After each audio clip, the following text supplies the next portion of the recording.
बिस्मिल्लाहिर्रहमानिर्रहीम। अस्सलाम वालेकुम नाज़रीन, मैं हूं Ali Rizwan, international yoga coach और आयुर्वेदिस्ट, और आप देख रहे हैं हमारा यूट्यूब चैनल लाइफ हीलिंग। नाज़रीन, आज हम आपके लिए जो अगला नुस्खा लेके आए हैं वो खांसी से मुतल्लिक है। खांसी की बीमारी अक्सर लोगों को बहुत पुरानी हो जाती है।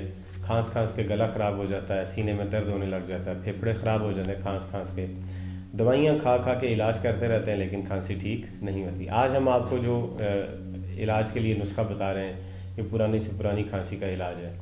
इसको आप अगर इस्तेमाल करेंगे, अगर आपको ये मसला है तो आप इसको इस्तेमाल करेंगे तो इंशाअल्लाह अज़ीज़ आपकी पुरानी से पुरानी खांसी भी, और अगर किसी भी किस्म की खांसी है, सुदावी खांसी हो, सफरावी हो या बलगमी खांसी हो, वात पे तो कफ हम इसे संस्कृत में बोलते हैं और उर्दू में इसे सौदावी, सफरावी और बलगमी खांसी कहते हैं। किसी भी किस्म की खांसी अगर हो आपकी, और सर्दी गर्मी की खांसी भी हो किसी भी किस्म की, तो इंशाअल्लाह अज़ीज़ इस नुस्खे से, जो आयुर्वेदा का नुस्खा आज हम आपको बता रहे हैं, इसको आप इस्तेमाल करेंगे तो आपकी वो खांसी ठीक हो जाएगी। खांसी की वजूहत में जो पहले ही मालूम है कि अगर गला बहुत ज़्यादा खुश्क हो किसी का, या गले की झिल्ली ख़राब हो चुकी हो, उस वजह से भी खांसी हो सकती है, और अगर निज़ाम इंतज़ाम ख़राब हो तो उस वजह से भी खांसी हो सकती है। तो सुदावी, सफरावी, बलगमी खांसी के अलावा इस तरह की भी जो खांसी हैं उनसे भी इंशाअल्लाह अज़ीज़ आपको इफ़ाक़ा होगा।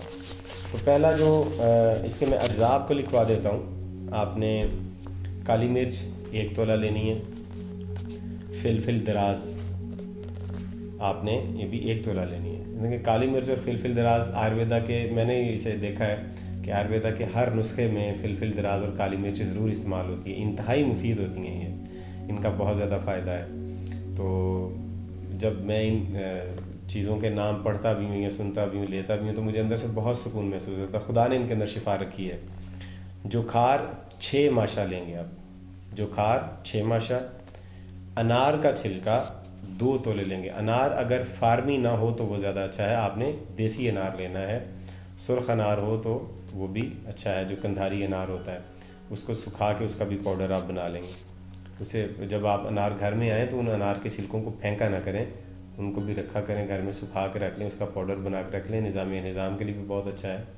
बच्चों को अगर दस्त हो जाए तो उसके लिए भी वो बहुत बेहतरीन है। कब्ज़ अगर हो जाए तो उसके लिए भी बहुत बेहतरीन है। अनार के छिलके 2 तोले, इसका बारीक पीस के आपने पाउडर बना लेना है इन तमाम चीज़ों का। यानी काली मिर्च 1 तोला, फिलफिल दराज 1 तोला, जुखार 6 माशे और अनार का छिलका 2 तोले।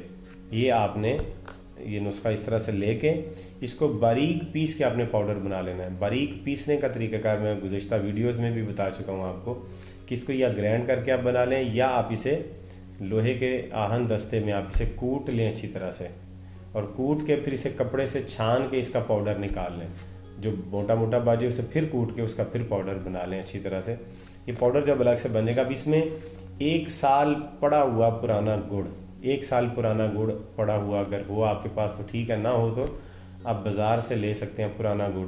उसकी वो दवाई बन जाता है जो गुड़ पुराना हो जाता है। तो वो 8 तोले आपने वो गुड़ लेना है, उसको भी बारीक आप पीस लें और उसी पाउडर के अंदर साथ उसको गूंद के। तो अब इसकी 2-2 रत्ती की आपने गोलियां बना लेनी है, छोटी छोटी बनेंगी 2-2 रत्ती की गोलियां, वो आप बना के रख लेंगे।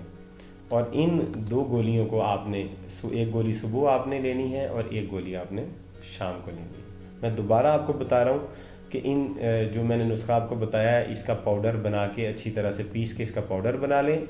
8 तोले इसमें गुड़ डालेंगे जो 1 साल पुराना, उसे कंद स्याह भी कहते हैं, यानी काला गुड़ हो जाता है वो, कंद स्याह।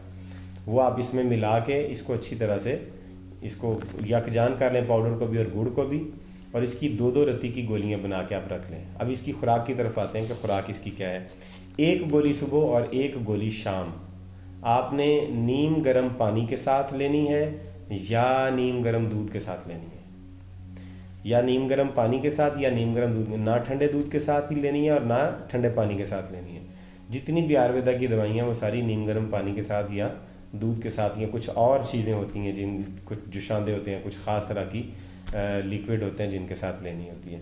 तो ये इंशाल्लाह आप इस्तेमाल करेंगे तो आपकी पुरानी से पुरानी खांसी किसी भी किस्म की हो वो इंशाअल्लाह अज़ीज़ चंद दिनों में ठीक हो जाएगी। जब तक खांसी मुकम्मल ठीक ना हो जाए उस वक्त तक इसे खाते रहें, और जब खांसी ठीक भी हो जाए तो उसके बाद भी आप 10-15 दिन इसको इस्तेमाल करेंगे ताकि अंदर से आपका जिस्म बिल्कुल सही तरह से ठीक हो जाए और खांसी जड़ से ख़त्म हो जाए।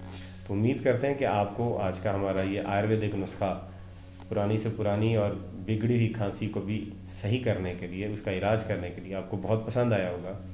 अगर ये आपकी ज़रूरत है तो आप इसे खुद देखें और अपने दूसरे अहबाब तक इसको पहुंचाएं, इसे शेयर करते रहें, ये सदका जारिया समझ के, ताकि बाकी लोग भी इससे इस्तेफ़ादा करें, उसे देख सकें और अपनी बीमारी का घर में ही इलाज कर सकें। इस हमारे चैनल को सब्सक्राइब कर लें और बेल का आइकॉन दबा के ऑल नोटिफिकेशन का बटन भी दबा लें, ताकि हमारी हर रोज़ आपको 2-3 वीडियोज़ हम इसी तरह से सेहत के हवाले से अपलोड करते हैं, उनका नोटिफिकेशन आपको मिलता रहेगा और आप उन्हें देखते रहेंगे। इस वीडियो को लाइक भी कर दें और कमेंट्स में हमें बताएं कि आपको वीडियो कैसी लगी है, ज़रूर बताएं। और अगर आप किसी ख़ास मौजू पर वीडियो देखना चाहते हैं तो उसके बारे में भी कमेंट्स में हमें बताएं कि किस मसले के हल के लिए आप वीडियो देखना चाहते हैं, किस मसले का हल आपको चाहिए। हम इंशाल्लाह उस पर वीडियो आपको बना के देंगे। अगली वीडियो तक हमें इजाज़त दीजिए। खुदा हाफ़िज़।